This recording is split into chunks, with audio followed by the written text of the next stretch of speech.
Long ago, in a quiet village near Ibadan, the chief priest had recently passed on without appointing a successor.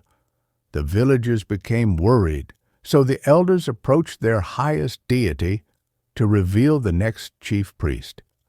Days later, a young hunter named Adigun was chosen by the village deity.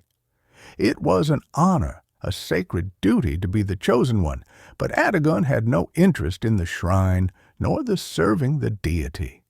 His desire was to see the world, to travel beyond the forests and rivers that caged him.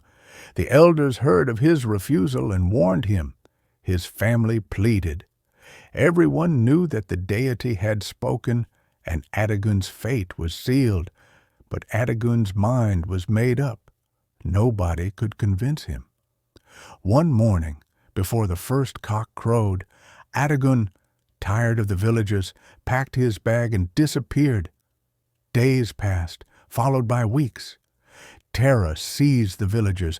Had the gods struck him mad? Had Adigun overpowered their gods? They whispered. The first death came, and one by one, Adigun's entire family perished, some from strange illnesses, others found lifeless in their huts. By the time the last body was buried, the elders knew. No one defies the gods and escapes unpunished. Adigun, the chosen one, after traveling for days, arrived the bustling old city of Ibadan. It was everything he ever wished for, so he swore never to return to his village. He settled down and started a new life as a butcher in the local market. One day, he met a beautiful woman from the city. They got married, and they had a son, Alibi. But tragedy struck. His wife died mysteriously during childbirth, and Adigun was left to raise his son alone. He buried his wife with his past, keeping the secret of his heritage and the curse that followed his bloodline hidden from his son, Alibi. Years later, Adigun died under strange circumstances, mysterious, unexplained, as though the gods had finally come to collect their price for his defiance. Alibi took over his father's business and grew up without knowing the truth about the past, just as Adigun had intended.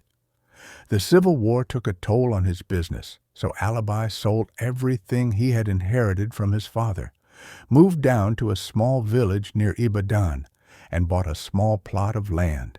He became a farmer and eventually got married. 1 year later, they had a son whom he named after his father, Adigun. His life was peaceful and success was beginning to smile on them when fate, as it always does, caught up with him. Alibi and his wife both died under equally mysterious circumstances, leaving Adigun an orphan.